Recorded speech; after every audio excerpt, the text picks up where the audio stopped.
I accidentally struck up a conversation with my Scorpio ex-boyfriend. He glanced at the Civil Affairs Bureau behind us and sneered. Didn't someone once say Scorpios wouldn't even date a dog? Then what are you? In my rush to get married, I barked twice like one. His face instantly darkened, black as coal. On the day of our marriage, I fell in love at first sight with a stranger. It was raining that day. I stood at the entrance of the Civil Affairs Bureau and saw a man walking out of the rain. Raindrops splashed against his polished black leather shoes, scattering tiny ripples of water.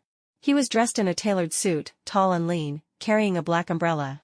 I couldn't see his face, but the slender, fair fingers wrapped around the umbrella handle struck right at the heart of my obsession with beautiful hands. At the time, I was waiting for the fiancé my wealthy father had arranged for me. I waited and waited, even studied every passerby in front of the building, like the 60-year-old man holding his Mercedes keys while watching others play chess. But my supposed fiancé never showed. Fine, I'll find one myself. So I grabbed the stranger's arm and said, "Hello, handsome. You look just like my long-lost boyfriend." The umbrella tilted, revealing a face so striking it took my breath away. His sharp brows and eyes carried a glint of scrutiny, and when they landed on me, they turned mocking. I swear I heard the sound of my heart freezing. Damn it, how could it be Raymond? Back then, we had huddled together in a cramped 40-square-meter apartment, scraping by to survive and chase our dreams. When poverty hit so hard we could barely afford food, I broke up with him, choosing to chase my own future. Now he had become a celebrated film emperor, dazzling in fame and glory, while I had been reclaimed by my wealthy father as the heiress of a prestigious family. And here we were, reunited in the worst possible way. The first thing Raymond said to me was, "Didn't someone say Scorpios wouldn't date dogs? Susan, are you a dog?" My mind flew back to 3 years ago. At that time, Raymond was still an aspiring young actor, and I was a struggling manager. After countless rejections, I ran out of money. In the end, I steeled myself and signed him over to the company that owns him now. Clause 1 of the contract, no dating allowed. I severed ties cleanly, but Raymond had stubbornly clung to me. "No. You can't sell me." I told him to be realistic. Love couldn't feed us, money could. Then I hailed a cab, heart heavy, and left. I still remember that torrential night, when Raymond chased after the taxi like a madman, cursing me as insane. Later, I realized I had forgotten to leave him cab fare. As it turned out, my choice had been right. After our breakup, his career exploded, and he became the most sought-after star in the industry. As for me, I spent countless nights anonymously posting online, "Scorpios wouldn't even date dogs." Then, on a secret account, I shamelessly confessed my love over and over again. I never expected karma to arrive so swiftly. And here we were, face to face again. Now, as I stood outside the Civil Affairs Bureau, my father called me. "Sweetheart, didn't you say you liked him? Well, he's yours now." Of all the possibilities I had calculated, I had never expected my father to be so extravagant as to gift me a man. Raymond's expression was icy, his lips curled into a lethal smirk as he mocked, "Marry me if you want, but be clear, I will never love you again." Heat rushed to my head. I pulled out my household registration booklet and barked, "Woof." Raymond's face darkened even further. "Susan, you've got some nerve." The next second, he dragged me straight into the Civil Affairs Bureau. When our photos were taken, I overheard the staff muttering, they had seen bickering couples, but never such pure, doomed enemies. We both pulled long faces, handsome and beautiful though we were, looking as if we wanted to strangle each other. When asked, we both swore we were marrying of our own free will. In the end, with no other choice, the staff issued us a marriage certificate. Once outside, Raymond tossed me a key. "I'm not coming home tonight. Do whatever you want." I froze. "Where are you going?" He lowered his gaze, a mocking smile tugging at his lips. "To find a pretty woman." "Why, do you object?" My temper flared. Right there, I called my father. "Dad, I want male models tonight." "Yes, the poolside kind, shirtless. And with overnight service." "I'll bring my ID card." With every sentence I spoke, Raymond's face grew darker.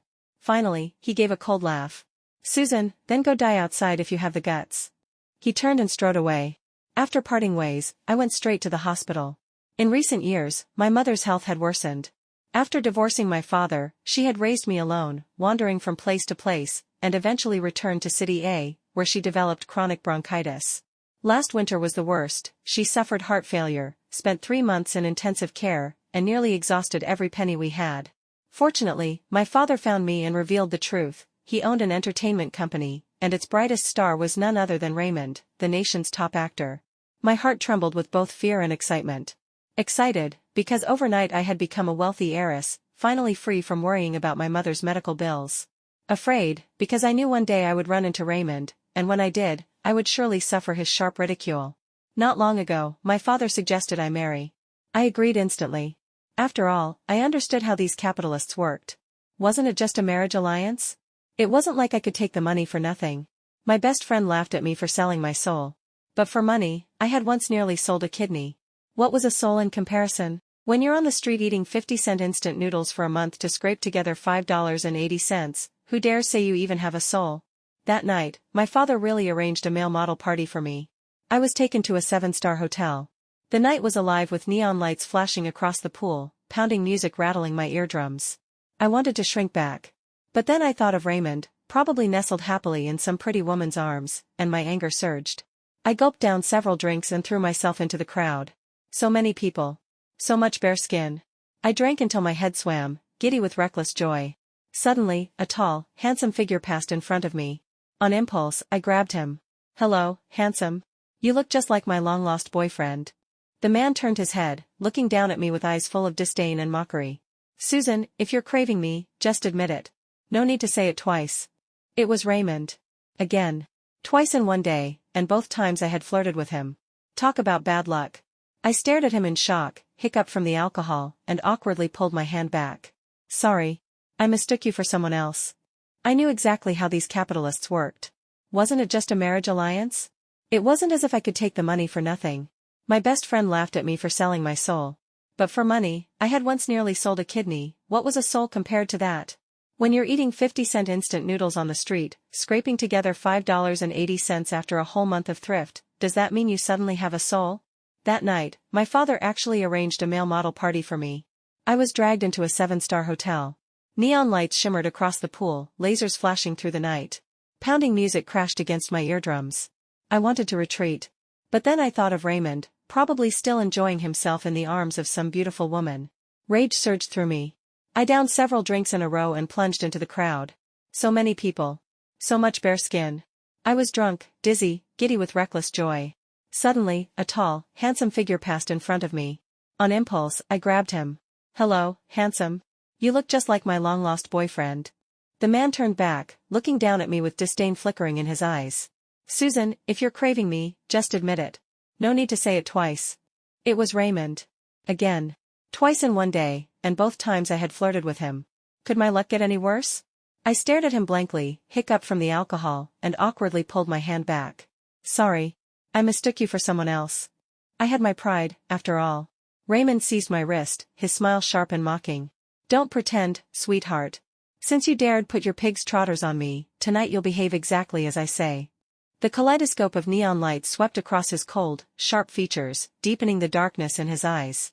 Like it was nothing at all, he slung me over his shoulder and strolled through the crowd, making it look as though he had chosen me. I fumed. "Raymond. I'm your boss." "Oh really?" He sneered. "Don't cry too hard later." Inside the hotel, I couldn't help sighing. My father truly didn't do things halfway. A massive bed, floor-to-ceiling windows, every luxury detail in place. Raymond threw me onto the bed and began unbuckling his belt. I clamped my hands over my eyes. "Don't you dare," he said coolly. "It's not like I haven't seen it before." "What are you afraid of? 3 years ago and now aren't the same." "Then what? Should I give you another chance to get reacquainted?" His voice was icy. Seeing I was at a disadvantage, I scrambled for a diversion and accused him instead. "What about you? Didn't you go find some pretty woman? And you still have the nerve to lecture me?" Raymond leaned down slowly, bracing his hands on either side of me, staring straight into my face until it burned scarlet. Finally, with that ascetic expression of his, he said, "I did. And isn't she right here in front of me?" Boom. My face went red beyond redemption. He was still as smooth as ever, teasing whenever he pleased. Raymond tilted his head, amused. "And how exactly are you going to explain all those male models downstairs?" He wasn't about to let me go. His hand slid lightly against my back, heat seeping into my bones, making my whole body tremble. "My father arranged it." "I didn't." "Didn't?" Raymond lowered his gaze, paused, then sneered. "So you only approached me just now because you recognized me?" "That's right." I nodded frantically, trying to wriggle out of his grip. But Raymond easily pinned my wrists behind me, his expression cold. "And you expect me to believe that? Which of us do you think has had our brain dug out?" My shoulders slumped. "Husband? I'm sorry." In the past, whenever I called him that, Raymond's heart would soften. But not anymore. The Raymond before me remained unmoved. He straightened, gave a derisive laugh, and said, "Susan, what makes you think I could ever still love you?" With that, he left me there and strode into the bathroom. I sat slumped by the window, belatedly realizing I had just been played. Night fell. After his shower, Raymond lay down in the maid's room next door. I didn't even have the chance to touch him. Later, I collapsed into sleep. When I opened my eyes, it was already 9 in the morning. Breakfast had gone cold on the table. Still half asleep, I clutched my sore waist, turned on the TV, and started nibbling on cold rice. Entertainment gossip filled the screen. At first I didn't think much of it, until, wait. Wasn't that Raymond? And who was the woman beside him? They stood together on the red carpet, a dazzling pair. The headline below blared, "The new film emperor and the heiress socialite." I squinted, opened my father's WeChat moments, and froze. My stepsister Linda looked exactly like the woman on TV, and the way she gazed at Raymond, shy and full of longing. The footage was from a week ago. So my father had given me my stepsister's rumored boyfriend as my husband? It took me 10 whole minutes to digest this. Unbelievable. Ever since I joined my father's company, I had worked like a model employee, rising early and staying late, just to avoid bumping into my stepmother and stepsister. My mother had reminded me countless times, "Your father and I have long since separated. Don't cause trouble with your stepmother for my sake." But they refused to leave me alone. My existence was a thorn in her side. I remembered how my stepmother, Rachel Forrest, once said to my father in the study, "The entire second floor belongs to Linda. She needs space to practice piano and dance, it's inconvenient to have another person living there." Honestly, I hadn't wanted to live there anyway. But to say it right in front of me? That was just a warning. Later, when I finally found my footing in the company, she began spreading rumors that I was an illegitimate child. If she ever discovered that I had stolen my sister's boyfriend, she would probably tear my head off. And speak of the devil. Just as I was stuffing a tea egg into my mouth, Rachel called. I swallowed hastily before answering. "Hello? Aunt Forrest." "Susan, I have a nephew who just returned from studying in France. A few days ago, he saw your photo and wanted to meet you. Come over for dinner tonight." This was already the 4th call she'd made this month. The first time, she had tried to marry me off to a 38-year-old divorce. The second time, the suitor demanded I move with him to Australia. The third time, the man wanted me to be a full-time housewife abroad, while raising his ex-wife's 2 children. Each time was more absurd than the last. I stared at the news on the TV, too afraid to admit that I was already married. "Aunt Forrest, I..." Suddenly, the door clicked open, and Raymond stepped in, bathed in morning sunlight. He was dressed in sportswear, apparently back from a run, holding 2 meat buns and soy milk in his hands. "Come eat." I still hadn't hung up the phone when Raymond cut in. On the other end, there was a pause before Rachel's voice sharpened with jealousy. "Susan, is that a man?" Flustered, I stammered, "Yes, it's a man. A man with a terrible temper." "Your boyfriend?" The phone's thin walls did nothing to hide Raymond's presence. He placed the buns on the table, narrowed his eyes, and waited for me to finish. Caught between the two, I finally blurted out, "Yes. I just got a boyfriend. Auntie, I can't talk right now, thank you for your kind intentions. Maybe another time." After I hung up, Raymond repeated the word slowly, testing it on his tongue, "Boyfriend." He clearly had no intention of letting me go. "Well, aren't you going to find yourself another rich man?" I had no words left, so I buried my head in the cold porridge. The more I ate, the worse it tasted. "This is awful. What do you think I left half a bowl for?" I froze, choking on air, my face turning pale. "You left this?" Raymond sneered, his expression screaming, "Idiot." I put on a pained look. "You didn't spit in it, did you? No wonder it tastes so disgusting." Raymond's lips curved into a wicked smile. His gaze swept lazily over my neck. "So what if I did? It's not like you haven't had it before." Heat exploded under my skin. My whole body burned as if steamed alive, and I dared not even look at him. Raymond tossed the buns and soy milk onto the table in front of me, then turned and walked into the bathroom. "Wait, you bought this for me." "For the dog." With that, he shut the door. For the next few days, we didn't speak. One evening after work, my landlady suddenly told me to move out. I rushed over in panic, only to find she had already packed up my things. Before I could protest, she pointed at a patch of peeling wall paint. "You don't know how to take care of a house, do you?" "Auntie, it was already bulging when I moved in. And the bathroom light was broken too. No deposit refund." I scowled, arguing, "I never even asked you to fix it. Why won't you give it back?" "Because you ruined my house. My son's wedding is next month, where's he supposed to live? You're the one breaching the contract." But the old woman was unreasonable. She shoved me out the door.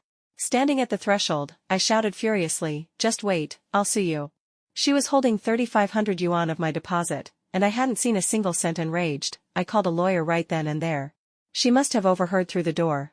As I passed downstairs, a bucket of filthy water came crashing down on me, drenching me from head to toe. The landlady slammed her window shut without a second glance. Poor trash. Soaking wet, I silently plucked cabbage leaves from my hair, wiped myself down, and looked up, only to see Raymond leaning coolly against his car, his expression icy. My head dropped at once, and I turned to walk the other way. 3 seconds, Raymond said flatly. "Get over here." My steps faltered. For a long moment, tears threatened to spill, but I swallowed them back down. Then, as if nothing had happened, I marched over with long strides. "What do you want? Are you blind? Can't you see me?" I lowered my head and stayed silent. I hadn't wanted him to see me like this, that was why I'd walked away. Raymond's mouth twitched, as if he wanted to say more. In the end, he only spat out 2 curt words. "Get in." I didn't move. "I'm soaking wet. Your car is expensive." "Susan." Raymond's sudden roar made me flinch. His eyes were blades, sharp enough to cut me to pieces. "Can you tell what matters more? Is a car more important than a person?" At his anger, my tears finally broke loose, rolling down one by one. For a while, only the sound of my sniffling filled the air. Raymond stiffened. His hand lifted halfway, then fell back, awkward. His tone softened. "I'll have to wash it anyway. A little dirt won't kill it." With that, he dragged me into the passenger seat. We drove back together. It was a 300 square meter luxury flat, 4 bedrooms. He pointed toward the south side. "There's a guest room. Move your things in there." "Thank you," I choked out, eyes stinging with gratitude. He shot me a look of disdain. "I just don't want you blabbing about the marriage. At least under my nose, you're safer." Then, as if afraid I'd get the wrong idea, he added with cold sarcasm, "Don't meddle in my private life, including my dates with other people." So that was it. Even if I had his body, I would never have his heart. While I was changing my shoes, he went into the kitchen. I followed timidly to the doorway.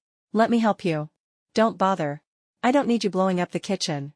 Raymond tied on an apron, his broad back to me. "What do you want to eat?" Broad shoulders, slim waist, strong hips, his proportions were even better than on TV. I swallowed hard. "Clay pot rice?" "No." "Crossing the bridge noodles?" "No." "Then what do you have?" Raymond twirled a spoon lazily. "Egg pancakes." "Fine, I'm not picky." Work had kept me so busy. Several performance contracts for different artists were piled up on my desk. Unlike Raymond's agent, who could coast forever on a single superstar, I couldn't slack off for a moment. If I did, I'd be out on the streets the next day. After several sleepless nights, I no longer had the energy to argue with Raymond. I only hoped he would cook quickly so I could finally have a hot meal. But halfway through, the doorbell rang. I glanced at the monitor and nearly fainted. Rachel stood outside with Linda at her side, and behind them, a crowd of company colleagues. "Raymond, guests are here." I cried in panic. Raymond poked his head out, glanced at the monitor, and handed me the spoon. Taking off his apron, he went to open the door. "No. They don't know we're married yet." "So what?" He was impatient, gesturing for me to release his clothes. "If Rachel finds out, she'll tell my father. He and my mother are long over, I can't expect him to protect me. To keep the peace, he might just give me hush money and kick me out of the company. I've only just started to build a career, I can't lose it now." But Raymond had already opened the door. I heard Linda's sweet voice, "Brother Raymond." Then came a wave of cheerful greetings. Cornered, I slipped into the giant cupboard beside me and shut the small door, cutting off the light. Moments later, Raymond returned. His voice was low. "Susan."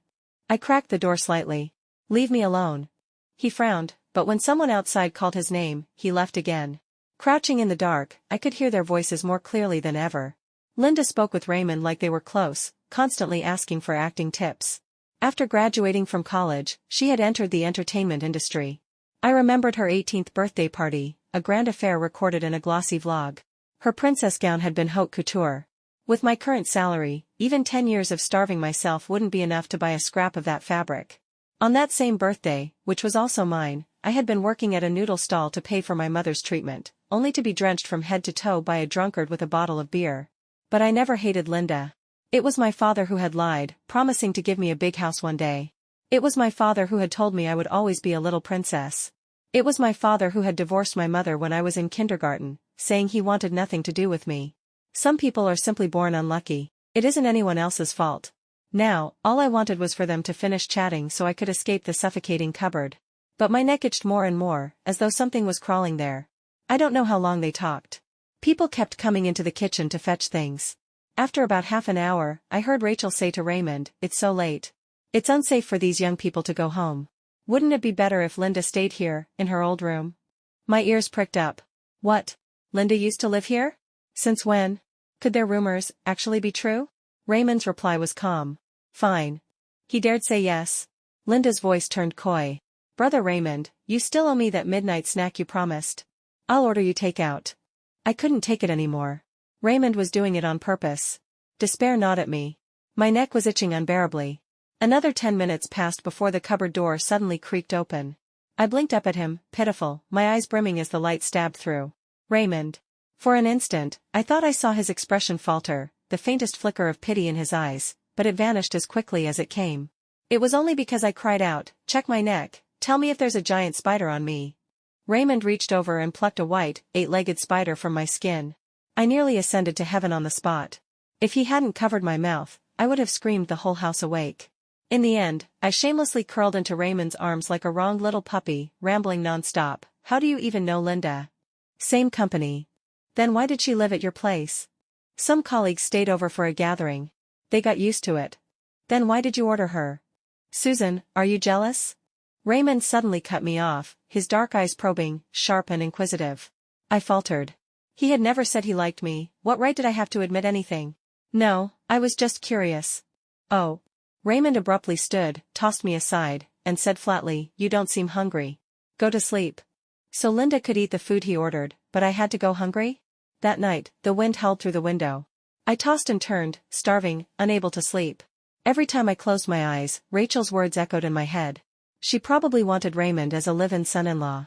When my father had first agreed to my marriage, Linda and Raymond hadn't yet sparked rumors. If he knew now, would he order me to divorce Raymond so his precious younger daughter could take my place? The thought of Raymond possibly sitting in Linda's room, the two of them sharing a bowl of spicy hot pot, made me furious. Sleep was impossible.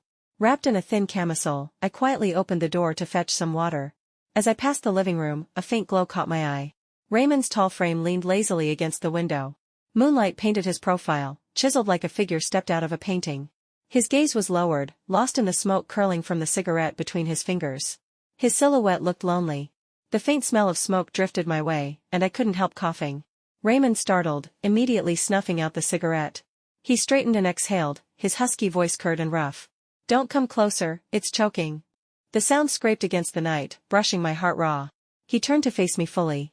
Half his face was bathed in moonlight, the other hidden in shadow, inscrutable. I froze, awkward. I was just getting water. The silence stretched.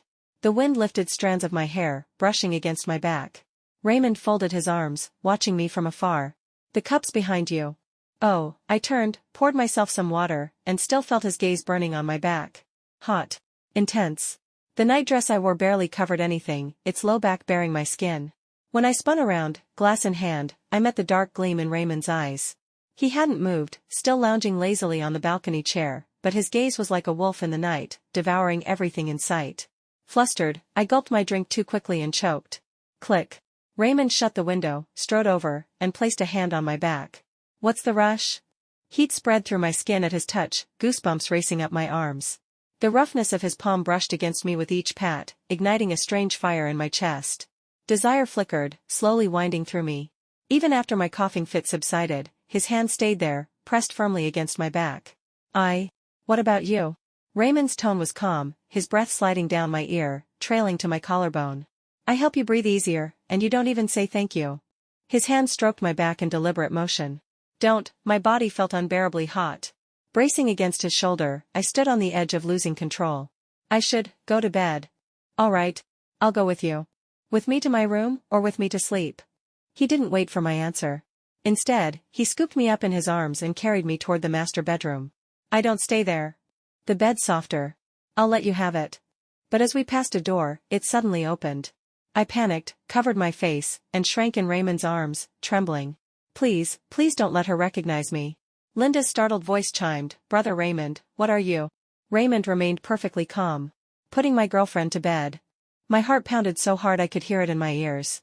Why didn't I see her earlier? Linda asked sweetly. Raymond chuckled.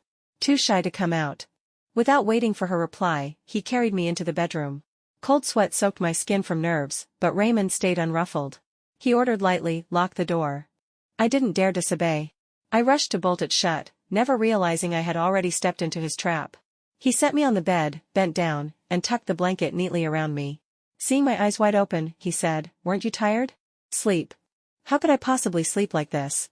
I stared at him. A tension, subtle and dangerous, hummed between us in the dark. Raymond's movements slowed. He leaned down, eyes locked on mine, and grazed my ear.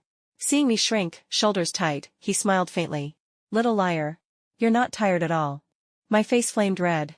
His breath burned hot against my neck, until finally I slipped my arms around his neck. Raymond's arm snapped around my waist, and he kissed me hard. It was urgent, relentless, leaving me no chance to breathe, like he was venting 3 years of pent-up anger. In the end, he held my chin tight, forcing me to look at him. "Do you still love me?" "Yes." "Love who?" "Raymond." Drywood met fire, and everything ignited. Haunted by the last 3 years, he demanded over and over, after me, was there anyone else?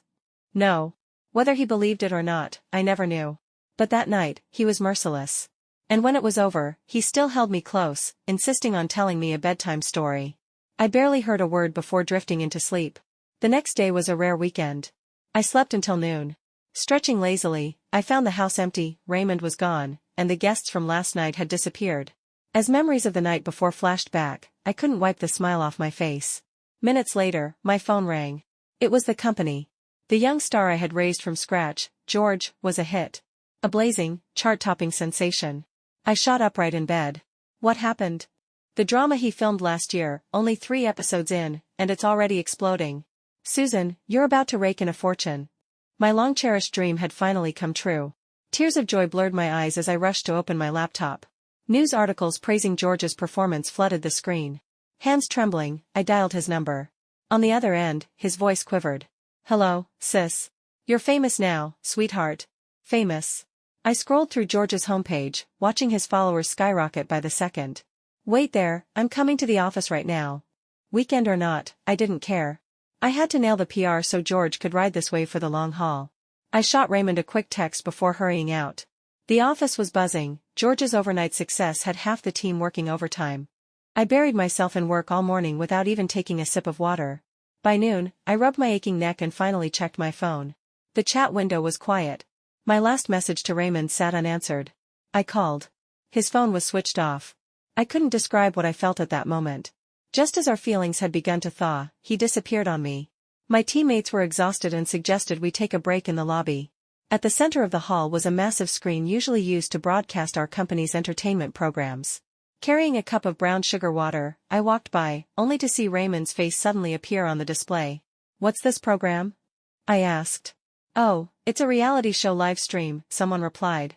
Raymond and Linda went together. Word is, they're stirring up a couple CP for the cameras. I stood rooted to the spot, staring blankly for a long time. Raymond sat proudly in the C position, Linda right beside him.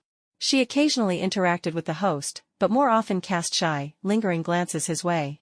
And no one had told me. No wonder he hadn't messaged me today, he'd been busy flirting behind my back. The more I watched, the angrier I became.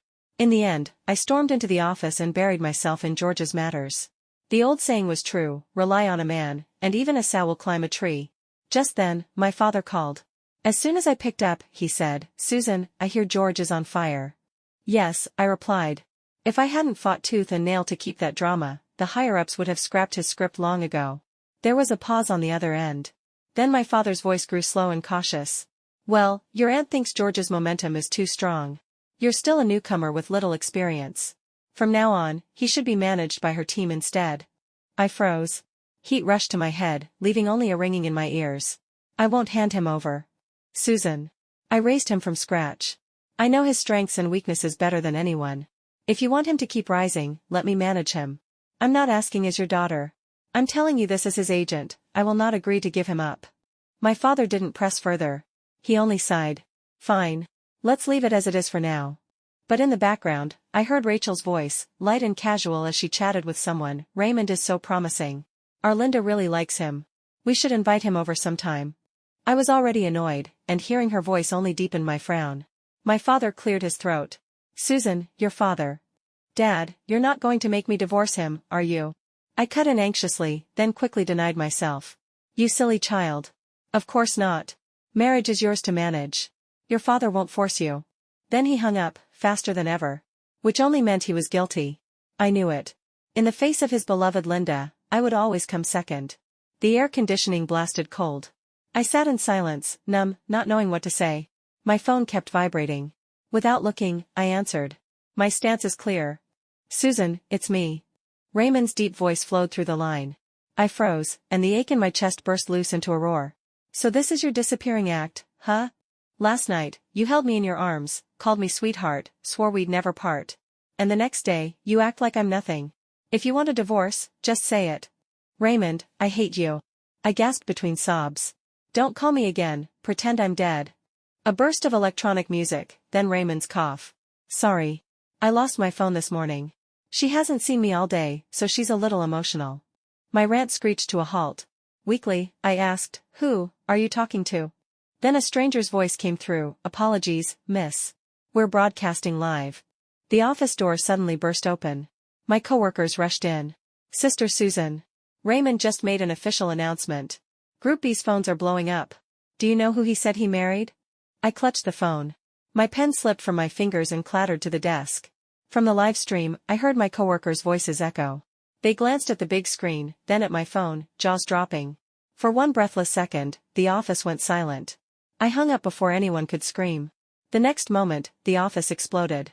Sister Susan. When? How long? I sat there in despair, staring at the TV. On screen, Raymond spread his hands in mock helplessness. She's just shy. Too embarrassed. God. My humiliation had just been broadcast nationwide. Within 3 minutes, Raymond's hidden marriage was trending. As a member of Group A, I was yanked to help Group B manage the flood. My coworkers teased mercilessly, imagine having to work overtime controlling comments for your own marriage. Why not just leak it yourself? Save the paparazzi the trouble. By 9:30 p.m. the show was winding down. Besides Raymond, another actress also revealed she had a partner. For the final couple games, only the two of them sat aside. Linda, meanwhile, looked absent the entire second half.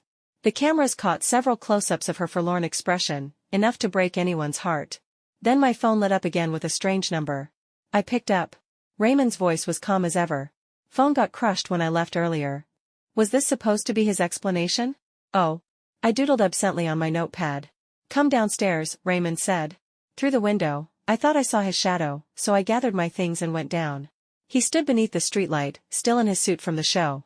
Tall, lean, sharp as frost, his tousled hair gleaming under the glow. He glanced at me once, then returned to cold indifference. Go home. He walked ahead, the lamplight stretching his shadow long across the pavement. Deliberately, I stepped on it, until I bumped into his back. Raymond braced himself on the car door, frowning. What? My mom said if someone steps on you, you won't grow taller. I added mischievously, stomping again. You're too tall. I'm helping you. Raymond raised a brow. Even if I stop growing, I'm still 185. You're 160. 165. He said nothing, just stared at me. Heat crept up my face. Realizing how childish I'd been, I rubbed my nose, turned away, and slipped into the back seat of his nanny car. Stretching out comfortably, I felt the day's exhaustion melt away. And then I dreamed again. I dreamed of being a child, my father holding my hand as we stood before the gates of a luxury riverside estate. Susan, one day Daddy will let you live in a big house, he promised. With endless cakes to eat, endless clothes to wear. You'll always be Daddy's little princess. See that camphor tree? Every year I'll mark your height on it. When you grow to half my height, we'll move in. Then the dream shifted, university days. Susan, your grades are good. Why aren't you continuing school?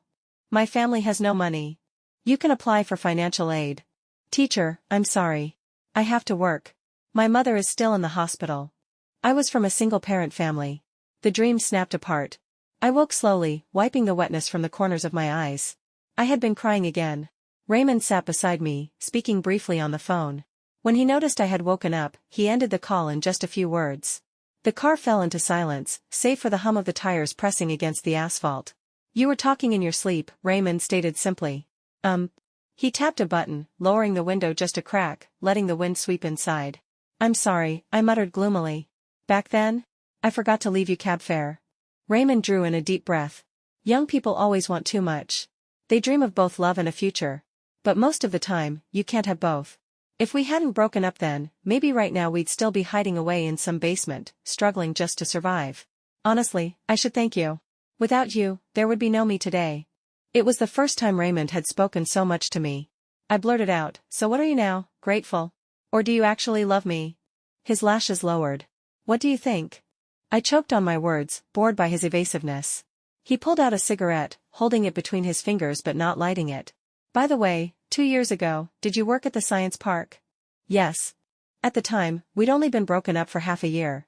The science park had hired guides, the pay was decent, so I worked there for a while. Raymond chuckled. Do you remember the balloon bunny stuck at the gate? My eyes widened. Of course I do. It was hanging from a tree, tied to a wad of cash underneath. He looked at me, a dark light flickering in his eyes. Did you get it? I shook my head. No. The wind blew it away. Even if I had picked it up, I wouldn't have dared keep it. It might have been something a guest dropped. Raymond stayed quiet for a long time. But I had already guessed. That was my first paycheck from selling an album, he said softly. There was a letter with it too. What did it say? Raymond pressed his lips together, refusing to answer. Instead, his hand ruffled through my messy hair. The moment we returned home, Raymond suddenly swept me up and set me down on the dining table. I lowered my head, meeting his gaze. His dark eyes held something heavy and shadowed as he leaned closer.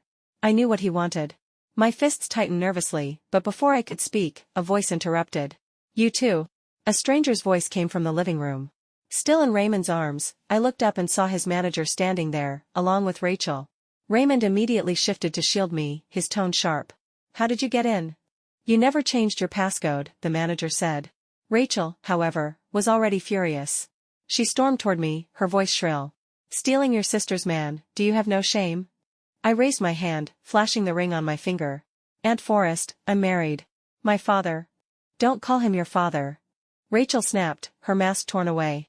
If he weren't wealthy, would you even have agreed to come back? I'm the one who stayed by his side all these years.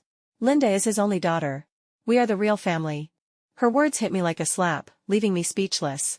My father was someone else's father too. He spoiled Linda more. And me? I was just a puppet to ease his guilt, expected to be grateful for scraps. Yet it had been my grandparents who funded him when the company was founded. It had been my mother who stayed with him through the hardest years. When the company finally stabilized, he left her, divorced her. Why should I be the outsider? Enough, Raymond's cold voice cut through her tirade. This is my home. You entered illegally. Do I need to call the police? Rachel's face turned purple. She snatched up her bag and hissed, I won't let this go. With a slam of the door, the house fell silent. Raymond leaned close, his thumb brushing the damp corner of my eye. Don't cry. His voice was low, half a command, half a plea. That only made the sourness in my nose worse, my eyes burning red. Do I really have to coax you? Raymond pressed his forehead to mine. No, I lowered my gaze, unwilling to let him see me weak. I don't need your comfort. He braced himself on the table, eye level with me. No coaxing, then why are you clutching my clothes? Before I could finish, his lips closed over mine. The kiss was damp, tinged with tears. His movements were gentle but drawn out, stealing every breath from me. When he finally pulled away, his fingers grazed my lips. There. Now you're crying because I kissed you. That's nothing to be ashamed of. Hey, I'm older than you. Oh, a few months? Want me to call you sister? I froze. Tonight, Raymond was strangely tender, making it feel like we'd gone back in time. But then he smirked. Dream on. I don't pamper sisters. He swept me into his arms and carried me toward the bedroom. Hold on tight, or you'll fall and break your ass. That night, after my shower, Raymond held me close and told me stories. Just as I drifted to sleep, I thought, or maybe I only dreamed, that he whispered, I love you. By mid-August, I went with my best friend to get her HPV vaccine at a nearby hospital. The hospital was remote, rarely crowded. By the time I hurried in, it was nearly closing hour. Hardly anyone was around. While my friend went in, I slipped into the restroom. As I washed my hands, I heard someone speaking on the phone from a stall. No one knows, right? Mom. This is my last year. I want the shot. I froze, turning toward the voice. It was Linda. I don't care. I already made the appointment. I'm sure there are no reporters here, you don't have to worry. I scrubbed my hands carefully, then raised my eyes to the mirror. My reflection was stiff, expression frozen. She was 26? The same age as me. But the company record said she was 3 years younger. I turned off the tap and left the restroom, waiting quietly around the corner. Soon, Linda came out. She bumped into me, her face paling instantly. "Sis?" Her voice was hesitant, uncertain. Clearly, she had seen my photo before. I smiled. "What a coincidence. What are you doing here?" Forcing a stiff smile, she stammered, I came for the vaccine. You can't get it after 26. I have to hurry." I nodded and stepped aside. "Go ahead." "Oh, and sis, tomorrow's my birthday banquet. You should come." Only then did I remember, tomorrow was also my birthday. "We'll see." Linda scurried off down the hall. Blood rushed hot to my head. I called my mother immediately. "Mom, what was the real reason you divorced Dad?" "Incompatible personalities." "Was it because he was seeing someone else?" "No." Her quick denial only proved her guilt. "Linda is 26, the same age as me." Silence. Then my mother sighed. "Susan, let it go. It's been so many years. What's the point of digging it up now?" So it was true. My father had betrayed her. And she had kept it from me all this time. Later, Rachel had altered Linda's birth year to make her look younger, legitimizing her place. I hung up, my body hollow, drained. I sat on a hospital bench for a long time, unable to speak. The feeling was nauseating, like swallowing filth. When Raymond came to pick me up, I clung to his arm, refusing to let go. "What's wrong today? Why so clingy?" "I feel awful." Raymond's usual smile vanished. He forced me to lift my head. "Susan, don't speak in halves. Tell me directly what you want." Rachel bullied me. Raymond nodded, pulled out his phone, and said calmly, "Forget about the contract renewal. I'm terminating it." I stared at him, stunned. Termination. Raymond's words were brief and sharp as he pulled me toward the car. Only then did it strike me, Raymond's 3-year contract had just expired. Before I could speak, Rachel called. The moment I answered, she unleashed a barrage of curses. "Shameless. So you're pushing Raymond to terminate, huh? Fine, don't even think about coming back then." Raymond immediately hung up and blocked her number. There's no need to speak to her anymore. I stared at him in shock. Still as cold as ever, but this time, my voice softened. "Raymond, thank you. On Linda's birthday, my father called to invite me to the villa. I had things I wanted to say to him, so I went. But at the gate, I was stopped. 'Invitation letter, please.' I didn't know one was required. 'I'm President James's daughter, I came for the birthday banquet.' The guard frowned. 'His daughter is already inside.' The villa door stood open. Linda stood at the top of the staircase in a dazzling gown, looking every bit the princess. So my father had truly forgotten me. The commotion at the gate drew a crowd. I hesitated, unsure whether to push my way in or turn back. Then a clear, cool voice sounded behind me. "Excuse me, this is my wife. May we enter now?" A warm hand pressed against my lower back. Raymond stepped from the shadows, his sharp, cold fragrance lingering in the air. "Sir." The guard immediately recognized him, his demeanor changing at once. Raymond clasped my hand naturally and pulled me inside. All eyes followed us. Linda's face lit with joy when she saw him. "Brother Raymond." Raymond lowered his head and, as if it were the most natural thing in the world, asked me, "Did you bring a gift?" I blinked. Hadn't he prepared something? I had barely pulled mine out before he snatched it away, pressed it into Linda's hands, and said, "Happy birthday." From the two of us. Shameless, he stole my gift. Linda froze, staring down at it.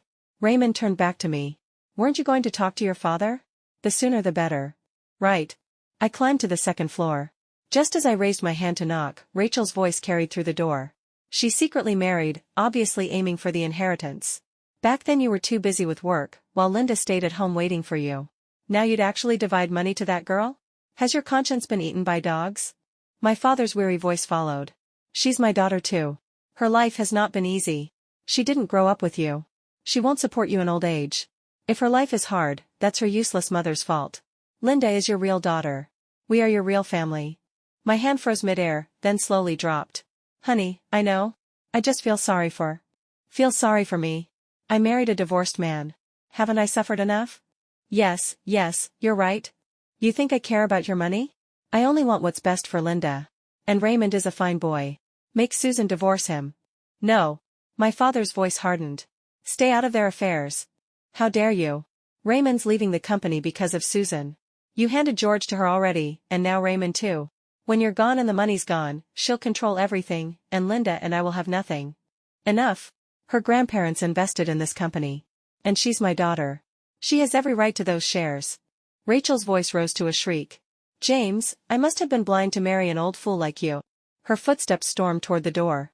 I darted into the bathroom, heart racing, and waited until her stomps faded before stepping out again. I knocked lightly. Come in, my father said, weary. When he saw me, he forced a smile. Susan, happy birthday. I ignored his words, crossed the room, and sat opposite him at the desk. Dad, I know Linda and I are the same age. His smile vanished. He sat up straight, eyes sharp. What nonsense are you talking about? I had no patience for denial. I don't care what happened back then. Return grandfather and grandmother's shares to me. That way, at least my mother and I have some security. His face paled as he muttered weakly, your mother and I truly had no feelings left. No feelings, so you could betray her during the marriage? I stared him down. Dad, you never once kept your promises to me. You never cared where I studied, or why I dropped out. Do you even know? Guilt clouded his face. I was accepted into a top medical university. I could have become a doctor, treated Mom myself. But no matter how hard I tried, I could never fill the whole of her hospital bills. My fists clenched, holding on to the last shred of composure. And all that time, you were using my grandparents' shares to raise a mistress and a secret daughter. Yes, you brought me back, gave me a job so I wouldn't starve. For that, I owe you. I smiled bitterly. But I don't know if I should thank you or hate you. I won't dig further. All I want are my grandparents' shares. All right. Light fell on his head, exposing swaths of gray hair. He looked suddenly old, deflated. Removing his glasses, he murmured, I'll have a lawyer draft the agreement. He'll contact you. Before leaving, I glanced at the curtain rippling in the air-conditioned breeze. You're too old to sit in the cold like this. You'll catch a chill. Then I turned and walked away without looking back. When I returned, Raymond lounged casually against the railing. Took you long enough? I grabbed his hand and walked silently downstairs. On the steps, I stumbled. Raymond caught my arm instantly. Watch your step. Do you want to break your neck? I looked down at the crowd below, Linda at its center, poised and radiant. Rage welled inside me. Snatching a glass of red wine, I downed it in one gulp. Was my anger for Linda? Maybe. But more than that, it was disappointment in my father. Because Linda and I were the same age, every memory I thought was mine alone with him, could have belonged to her too. That camphor tree by Riverside Avenue, perhaps he had walked there with Linda as well, telling her, you'll always be my little princess. And in the end, he chose her. And left me. And I, pathetic as I was, still clung to those memories, telling myself I once had a father who cared for me. Raymond suddenly pressed down on my wrist. Susan, you've had too much. His dark eyes softened with concern. I blinked, wiped at the damp corners of my eyes. I'm tired. I want to go home. All right. We left the villa together. The night sky was scattered with stars, blurred by city lights. The wind was gentle, carrying away the noise of the crowd. Wrapped in his jacket, I suddenly stopped at a camphor tree by the roadside. Squatting down, I traced a shallow mark at thigh height. It was the mark my father had carved for me when I was 3 years old. Leaning against the tree, I touched it, tears stinging my eyes. He had said when I grew to half the tree's height, we would move into a big house together. But above my mark, another line had been carved, one that didn't belong to me. I didn't need to guess whose it was. Raymond patted my head gently. What's wrong? Raymond, I grew taller. I pressed his hand upward, tracing along the bark, trying to draw a mark that could be mine. You've grown taller. He didn't understand, but chose to play along. I stared at him, then leaned onto his shoulder, hugging him pitifully. Then, can I live in a big house now? Raymond sighed. Yes. Then I want to live in that big house. Take me home. With no choice, Raymond hoisted me onto his back and walked down Camphor Road against the night breeze. I tugged at a few strands of his hair and began to cry. Don't wipe your nose on my clothes, he muttered. I sniffled. May I use your clothes to wipe my snot? He choked, then said dryly, at least you're polite. So can I? In the end, he surrendered, grumbling, fine. That night, I went straight to bed. On Monday morning, as soon as I stepped into the company, strange looks came at me from all directions. Rachel herself walked out of the office, pointed at me, and said, sorry, you're fired. What's the reason? No reason necessary. It was too sudden. Just last night I'd reached an agreement with my father, why the reversal today? I want to see the chairman. Rachel sneered. He's sick today. Not available. In front of everyone, I called my father, only to find his phone switched off. A sinking premonition weighed on me. Someone nearby tried to dissuade me. Susan, everyone knows what's going on. Don't make a scene, it won't look good. Now everyone had accepted the idea that I was an illegitimate child. Of course they didn't want me around. The shares weren't in my hands yet, and I was still at a disadvantage. Aunt Forrest, I am also his daughter. If you kick me out rashly, won't it look bad? Rachel laughed. Susan, what's the difference between you and a beggar? Ignoring the disdain around me, I pulled out a photo of my mother's marriage certificate with my father. According to the law, children born inside and outside of marriage have equal rights.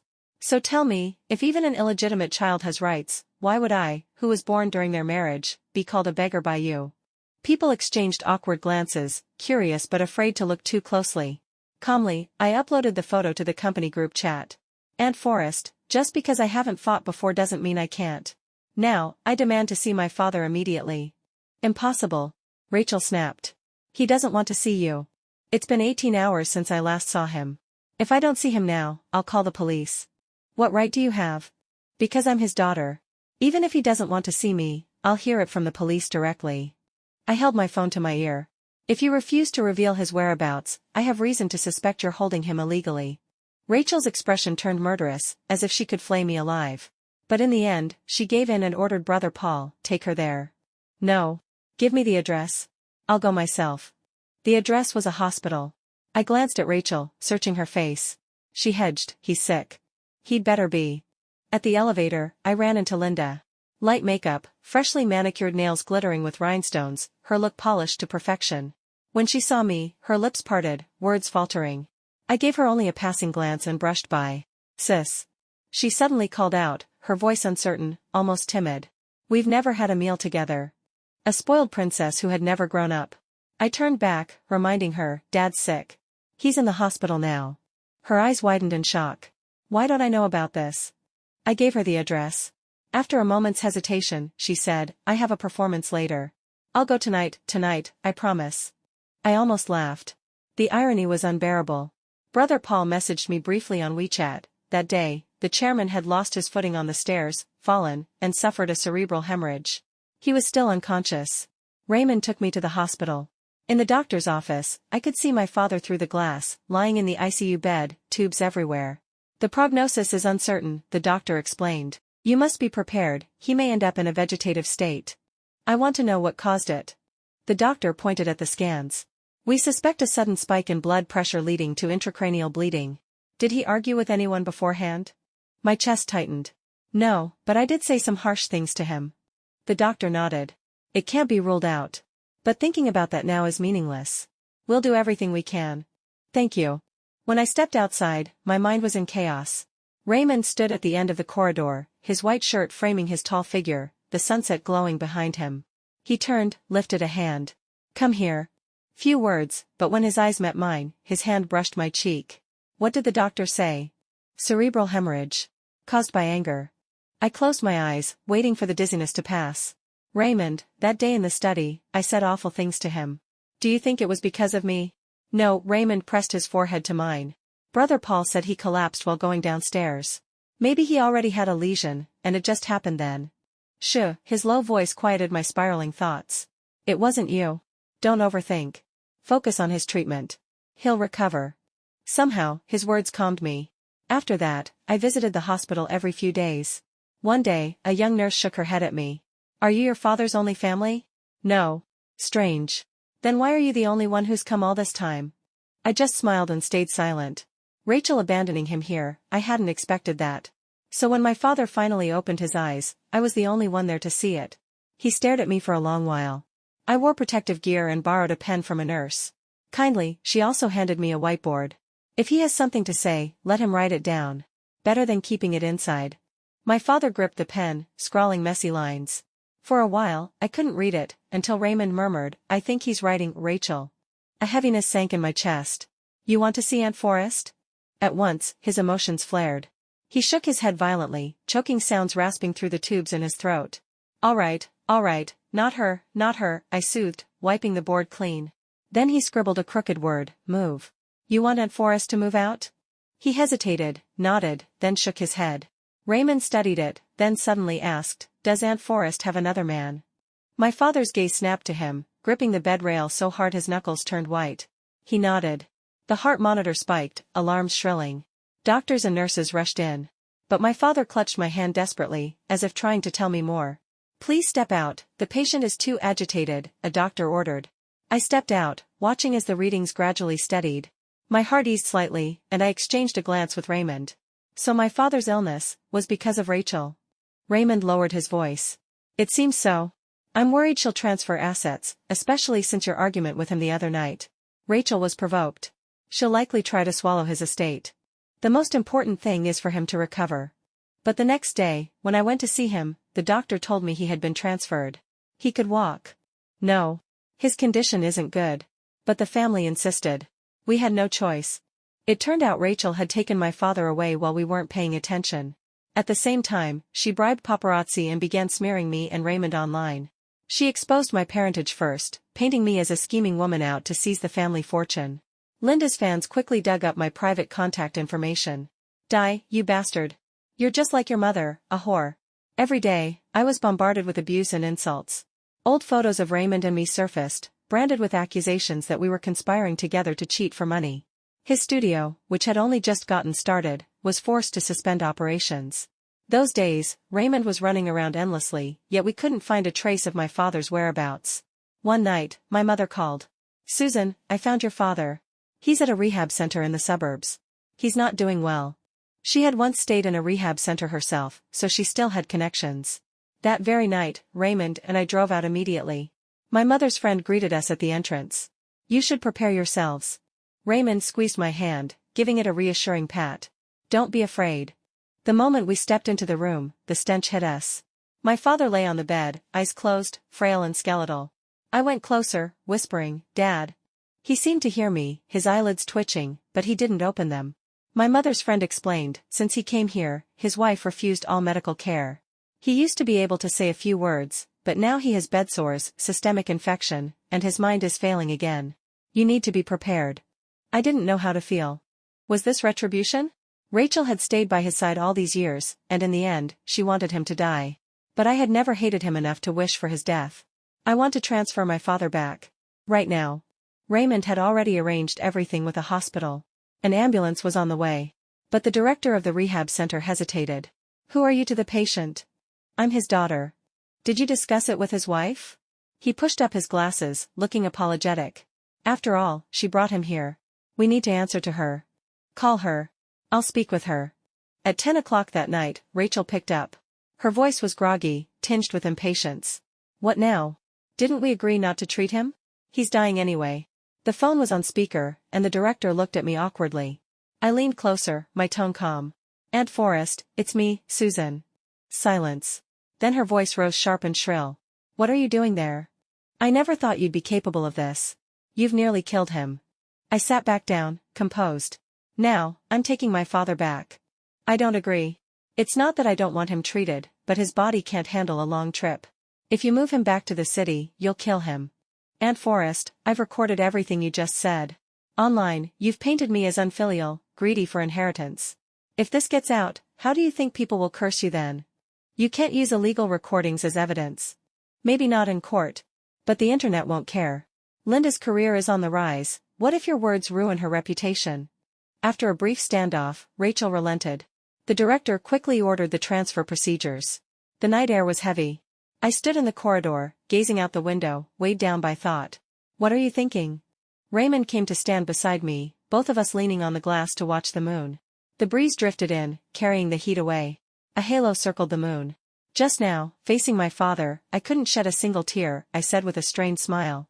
I wanted him treated, wanted him to live, part of me, only because I want Rachel punished. Strictly speaking, this isn't filial piety. It's using him to fight evil. Raymond turned his head toward me, something dark and unreadable flickering in his eyes. But you're keeping him alive, he said quietly. That alone is enough. For a father who abandoned you, he doesn't deserve more. My lips trembled, my eyes burned, but I forced it all down. Do you know there are 2 height marks on that camphor tree? Mine and Linda's. My gaze dropped. That day leaving the villa, I kept wondering, was it something I said, something I did, that made him unhappy, so he chose Linda instead? Susan, you were 3 years old, Raymond reminded me. Yes. 3. I wiped my face, the chill sinking in. Why would he lie to a 3-year-old? Why promise me dreams he never meant to keep? Raymond studied me, then after a long silence asked, back then, was that why you insisted on signing me to the company? Yes. My hands clenched the hem of my skirt, then let go again. I couldn't meet his eyes. I was just an agent from a shabby little studio. The first time we met, I promised I'd make you a star. So even if I couldn't do it myself, I'd find a way to make it happen. That company, I picked it after 3 sleepless nights. I didn't want to become like my father. If I made a promise, I would keep it. And I still believed the same thing: without money, you can't survive. If I had to choose again, I'd make the same choice. Raymond reflexively took out a cigarette, but realizing I disliked it, he held it unlit between his fingers. Susan, you've never once said you loved me. I blinked, then smiled suddenly. I guessed you wouldn't want to ask that question. Then what would I want to ask? Money or me, which do you love more? Raymond chuckled. And your answer? Money. The answer seemed to be exactly what he expected. He nodded, relieved. Come on. The ambulance is here. His shadow stretched long under the lights. Watching his retreating back, I suddenly wanted to say another answer. But in the end, I stayed silent. This video is an original work of the YouTube channel Romance Grove and is published exclusively on this channel. Please don't re-upload or share it on other channels. I had never grown up in a loving family. To me, money was everything. That other answer, it might not have been the right one anyway. After we transferred my father back to the city hospital, I gave the doctors strict instructions: do everything possible to save him. And if anyone claiming to be family came, I must be notified immediately. For a few days, Rachel was quiet. My father's condition gradually improved. Linda came once, and ran into me. Beside her was a young woman who looked familiar. When I looked closer, I realized she was the actress from that variety show, the one who had said she already had someone she loved, the reason she'd sat out the later couple games. The two of them were holding hands tightly. Linda's eyes were red, as if she had been crying, and the girl was comforting her. The moment Linda saw me, she quickly let go, flustered. Sis? I came to see Dad. I nodded. Aunt Forrest transferred him to a rehab center before. His condition worsened, so he's back now. I didn't tell her more. Linda seemed unaware of the details. She wiped her tears. Not long ago, Mom forced me to an out-of-town event. I only just returned. Has Dad woken up? He has, but only briefly. I almost asked if she wanted to see him, but swallowed the words. Not now. Better to wait until he's fully conscious. Linda nodded, glanced at the girl beside her, and quietly left. I turned back to Raymond, whose expression hadn't changed. You knew already? Who? Those two. He shrugged. I ran into them once. She keeps pretending to flirt with me, probably afraid I'd say something. So that was it. No wonder Linda had looked so heartsick that day. I didn't press further. Visiting hours were already over. The doctor told me my father's condition had greatly improved. After a few more days, he could be transferred to a regular ward. It was the first good news in a long time. Though the internet was still filled with insults toward Raymond and me, we had changed our phone numbers and decided to slow our lives down a little. Leaving the hospital, the last trace of sunset clung to the horizon, and traffic on the streets had thinned. The car window was half open. I hummed along softly with the music, finally relaxing. Susan, let's go on a trip. Where to? The Maldives. When the light turned green, Raymond started the car. You used to talk about it all the time. Now that we have the money, I'll take you there. I could hardly believe it. After so many years, was my dream finally about to come true? Raymond's lips curved slightly, his profile stunning in the glow of the setting sun. I stared at him, a smile lingering on my lips, until it froze. The next instant I screamed, Raymond. The truck. I can't even describe the disaster that followed. A cargo truck slammed straight into us. Glass shattered, airbags exploded, the car lurched and rolled. Before the pain even hit, the stench of blood and gasoline filled my nose and mouth.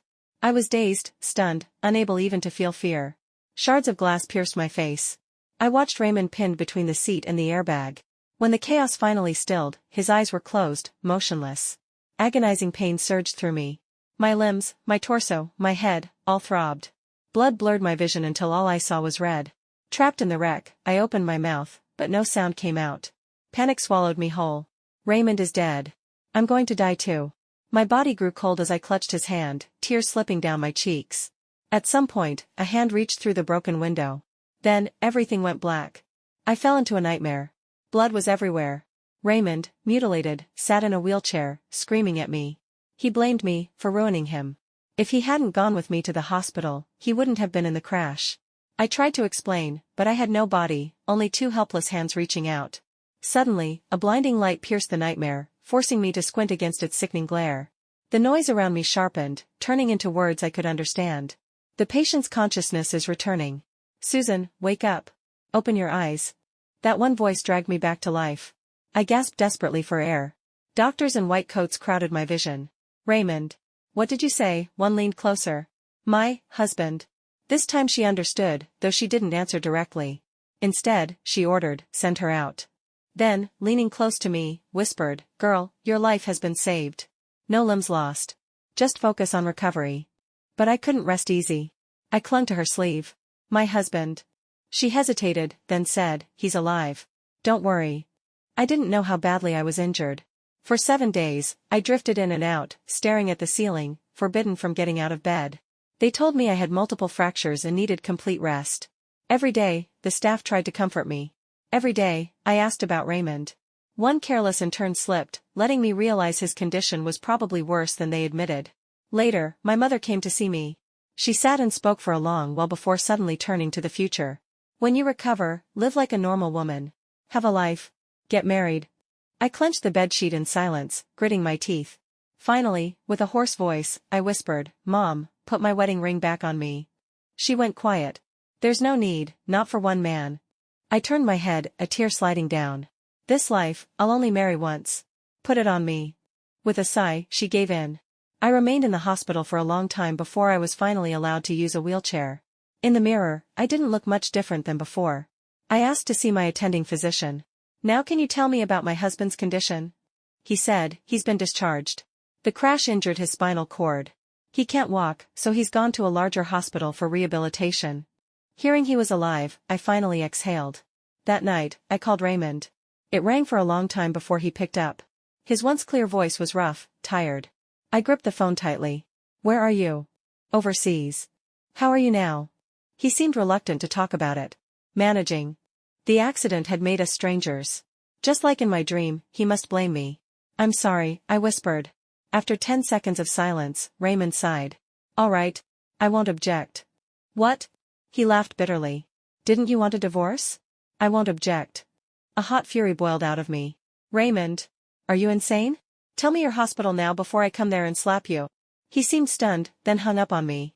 I burned with rage, calling again and again until finally he answered. His voice was steadier this time. Hello? Are you sick in the head? Answer me. He paused. Then, softly, wife, I didn't get your calls before. Those words weren't mine. Fine, I snapped. Then wait for me. I'm coming. At last, I saw him in a foreign hospital. He had lost a lot of weight, but his face was unscarred. He sat in a wheelchair. That day, I threatened to shove him down a ramp to knock some sense into him. Raymond only looked pleased, and ate an extra chicken leg at dinner.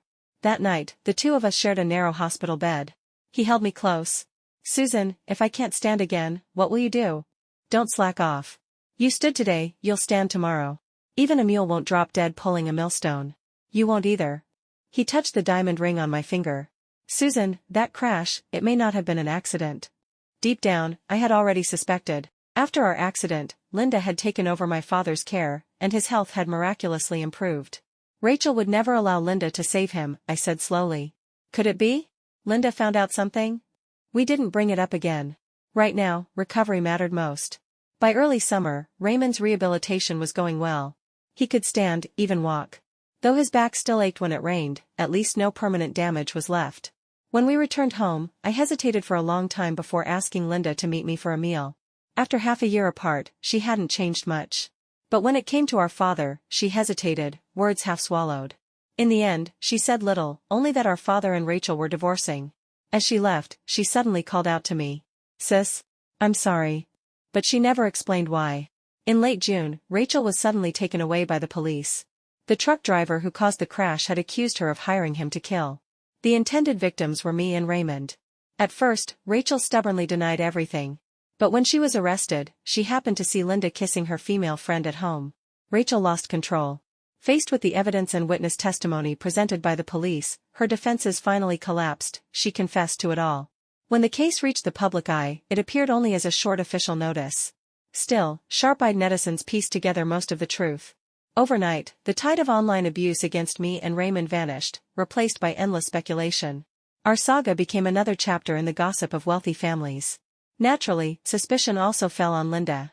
Raymond, seizing the moment, made his comeback and opened his own studio. As for me, with my father still in poor health, I took over his company. One day, Linda came to my office. It took her a long while to gather the courage before she finally said, "I never told Mom about Dad. I treated him in secret." "You knew?" Her face looked pale. "I ran into it once. At first, I wanted to turn a blind eye, but when she wanted Dad dead, I couldn't ignore it anymore. Sis, I don't think people should live like that." Confusion and struggle flickered in her eyes, but underneath, they were clear. "I want to study abroad," she said at last. "Fine." I pulled out a document from my drawer, a deed of share transfer. "This is the portion Dad left you. Take it with you." Linda froze. "Sis, you don't hate me." "No," I opened the office door. "Do you believe me?" She said nothing, but before leaving, she glanced back at me one last time. I smiled faintly. "Don't worry. I won't hurt you. If you face troubles abroad you can't solve, you can still come to me." That evening, Raymond came to pick me up after work. He was strong and healthy again, more vigorous than ever. He took my bag, casually opening the car door for me. "Busy today?" George's matters," I replied offhandedly. Raymond only grunted in response. "Your dad invited us to dinner tonight." "I know. And I know he still wants me to bring Mom along." I kicked off my heels and curled comfortably in the seat. "He wishes. She'd sooner slap him than dine with him." Raymond chuckled and started the car. As I shifted, my hand brushed something beneath the seat. I pulled out a gift bag, and inside was a uniform. I stared at him as though I'd seen a ghost. Raymond's face didn't change. Oh, a gift from someone. But the redness at his ears betrayed him. Ever since the accident, we hadn't thought much about intimacy. I had worried about his body, always putting it off. But judging from this, tonight, I probably wouldn't be able to escape. After dinner at my father's, the moment we stepped inside our home, Raymond grabbed me, lifted me onto the dining table, and kissed me fiercely. Startled, I could only cling to his shoulders. His arms locked around my waist, pressing me down under the weight of his desire. "Hey, let me tell you something." His gaze was dark, restless, his voice distracted. "What?" "There's a company event tomorrow. They want you as a guest." "Fine. But, will George be there?" "Yes." Raymond's eyes narrowed. I glared. "He's impossible. George was my protégé, sweet-tongued, always chasing after me, calling me sister." Every time Raymond heard it, his mood soured. I punched him in the shoulder. "What's wrong with you, ah?" He suddenly hoisted me over his shoulder, grabbed the gift bag in one hand, and strode toward the bedroom. "Jealous? Not allowed?" "Raymond, you're insane." But the words came out soft, with no bite, only encouraging him to tease me harder. "That brat George keeps calling you sister." "I can call you that too," his voice dropped, but only in the bedroom. By October, Raymond and I finally held the wedding we had long delayed. Both my parents were there. My father tried to strike up conversation with my mother, only to be silenced by her sharp glares. With lingering ailments from his illness, he now needed help to walk, and had become obedient at last. During the ceremony, the MC began a game. "What is the bride's favorite food?" Without blinking, Raymond answered, "Crab dipped in soy sauce." "Her birthday?" "August 21st. "Her phone password?" 5201. The crowd erupted in cheers. The host laughed. "And her height?" Raymond placed his palm on my head. 164. 165. I corrected immediately. He smirked. "I measured you just the other day." 164. Don't argue. He loved measuring my height. Even when I hadn't grown, he always found excuses. "Susan's 165 now, time for a new lipstick." "Susan's 165 now, let's celebrate with a hot spring trip." Gradually, I stopped recalling the promises my father once made. Because Raymond showed me, I had a home now. Whatever others had, I too would have. At the wedding, my father wept. I didn't ask why. The camphor tree had long since been cut down, leaving only a stump weathered by wind and rain. Some things were better forgotten than remembered. After the wedding came waves of media interviews. The hardships Raymond and I once endured were no secret. Many speculated we had been in a long-distance relationship, or a secret romance. Raymond's answer was straightforward. "No. We only came together later." "And why did you break up back then?" Before everyone, he spoke a single word: money. Laughter rippled through the room. But he only squeezed my hand tighter. The reporters turned to me. "What are your zodiac signs?" "Scorpio and Pisces." "Oh? That pair is said to be turbulent. What was your most unforgettable fight?" "The day we broke up. It rained heavily. I sat in the taxi, forgetting to leave him fare. He chased after me in the downpour, cursing me a lunatic." The journalists chuckled. One turned back to Raymond. One last message for the young couples out there. Raymond brushed my hand, smiling into the cameras. My wife taught me a truth: before love, you must survive. Some people think having 2 candies and giving both proves love. But real love is wanting to give 10,000. 2 candies won't feed you, but earn 10,000 first, then you can savor romance. Looking back, I no longer long for promises carved on trees. Beside Raymond, I finally have a home, one built not on illusions, but on love, survival, and the courage to keep walking forward.